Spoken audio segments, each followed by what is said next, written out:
నిర్ణయానికి నీవు రావాలి. ఏ విధంగా అయితే అబ్రహాము ఒక దూతను వారి యొక్క కుమారుని యొక్క వివాహము విషయంలో ఆదికాండము 24 అధ్యాయంలో మొదటిగా ఎలియేజరు అనే ఒక సేవకుని తన ఇంట్లో పనిచేసే ఒక పెద్ద పనివాడిని సేవకుడిని పిలుస్తాడు.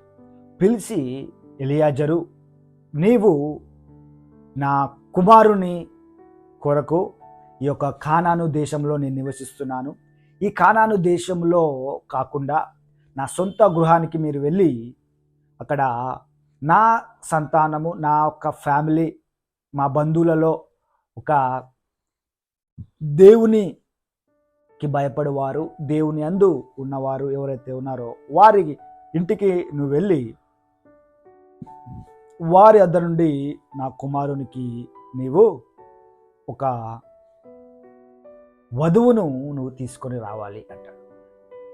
అయితే అప్పుడు అక్కడ ఏం రాయబడి ఉంటుందంటే,